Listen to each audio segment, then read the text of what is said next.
젊은이들 살 데가 없죠. 그죠? 2030 애들이 돌아서 살 데가 없는 거야. 지방에서 막 서울 수도권을 몰려오니까. 그러니까 걔들이 갈 데가 어디가 있어요? 고시원밖에 없는 거지. 그러니까 요즘 고시원 창업이 붐업을 이루고 있는 거야. 자, 서울의 인구는 줄고 고령자 비용은 늘고 있다. 2019년 2분기 기준 서울에서 65세 이상 인구의 비율이 약 14%였다라는 거예요. 그래서 145만 명 정도.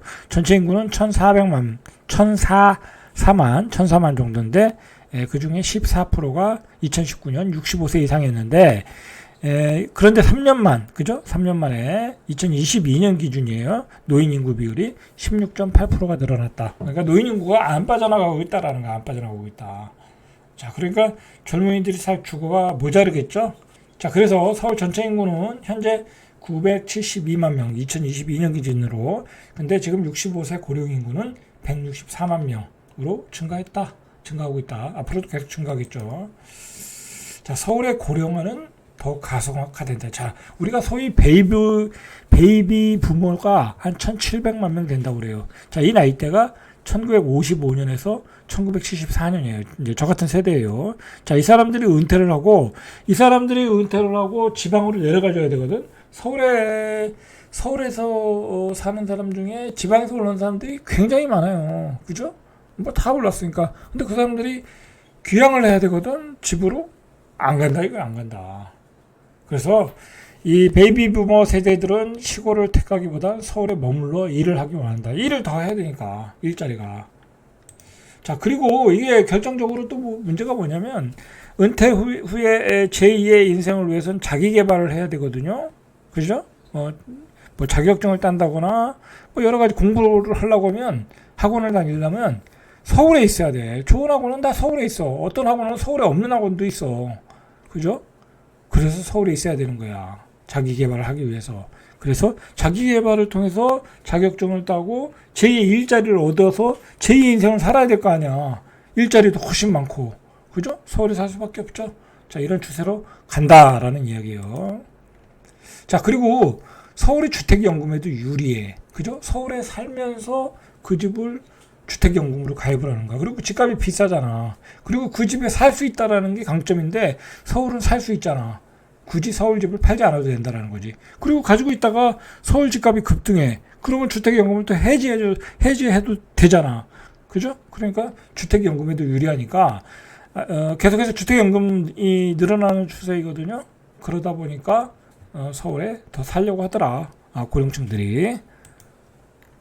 자, 주택연금은 최근에 이게 법이 좀 바뀐 게 있는데 9억 원 이하, 공시지가 9억 원 이하에서 10월부터 가입 요건이 12억 원 이하로 바뀌었어. 그러니까 만 55세 이상이면 가능해. 그러니까 은퇴하고 나서 난 돈이 없다. 그러면 주택연금 가입하시면 12억 원, 이게 공시지가 기준이에요. 공시지가. 12억 원 주택을 소유한 가입자가 55세부터 주택연금을 수령할 경우에 181만 원을 주는 거야. 그러니까 내가 55세에 아무것도 돈이 없다. 퇴직금밖에 없다. 생활비도 없다. 그러면 주택연금 가입해서 181만 원을 받으면 되는 거야. 뭐 어렵게 살 거 없어요. 어렵게 사실 거 없다니까. 이 집에 오래 살면 되잖아. 그래서 이 집이 나중에 24억 됐다. 그럼 팔면 되지. 팔고 주택연금 갖고. 그죠? 나머지 가지고 노후 살면 되죠. 그러니까 서울이, 자, 우리가 한 60대는 뭐 그렇게 아프진 않은데, 잔병은 있더라도 60대 말이나 70대 되면 병이 한 번 와요. 그러면 또 다 이런 병원을 가야 돼. 상급 종합병원, 빅5, 서울 아산병원, 신촌 세브란스병원, 삼성 서울병원, 서울대병원, 서울 성모병원, 이런 병원을 가야 된다고. 그러면 결국은 지방에서 뭐 암에 걸려가지고 치료를 가면 뭐 그냥 치료하다 지친데, 여기 치료해 보신 분들이 그러는데 서울에 살면 안 그렇잖아.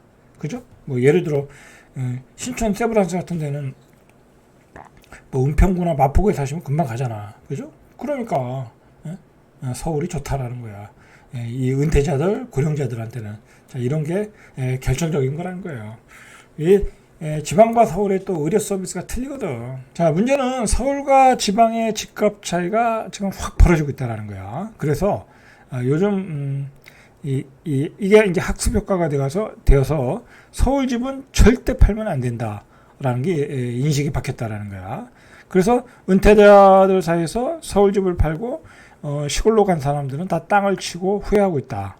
서울집을 팔고 교회나 지방 타운하우스로 갔다가 나중에 서울집 값이 뛰어서 지금 서울로 못 돌아오는 사람들이 많다라는 거야. 특히 서울집 팔고 전원주택 사신 분들 못 돌아오고 있죠.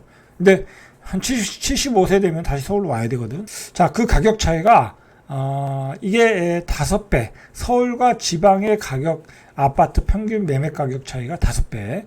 서울의 평균 매매 가격이 12억 9,400만 원, 그러니까 13억이란 얘기예요. 지방의 평균 아파트 가격은 2억 6천. 지방 뭐 이 정도 가격이면 살 수 있는데 많아요.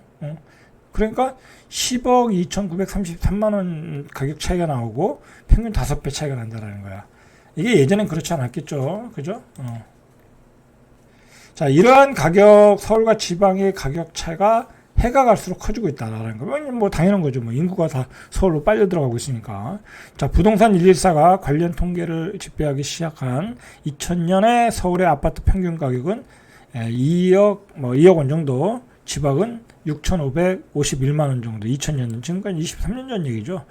야, 23년 만에 6배가 뗐네요. 그죠? 그 차이가 1억 3,831만 원이었는데 지금 아까 10억 5천 정도 났죠? 그죠? 이제 도저히 회복할 수 없는 거야. 이 정도는 따라갈 수 있었는데, 자, 서울의 집값이 가파르게 오르고 지방은 상승세가 부진했다. 자, 이제 6대 광역시와 서울의 아파트 가격 차이를 봐야죠. 6대 광역시는 그래도 살만하잖아요. 그죠?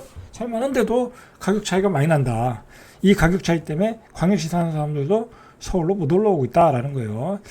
자, 서울의 아파트 가격과 광역시의 차이는 2017년 기준으로 서울의 평균 가격이 한 8억 정도, 그리고 6대 광역시가 3억 3천 정도, 그죠? 2017년 기준으로. 자, 그때 두 곳의 차이는 4억 6,700만 원 정도였어요. 4억 6,700만 원, 2017년에.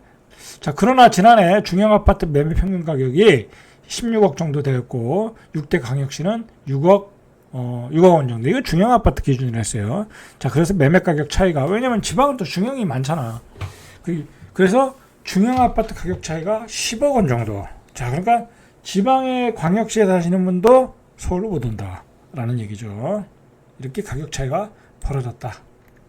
자, 지방 부동산은 이제 가격 방어가 안 된다라는 거예요. 그죠?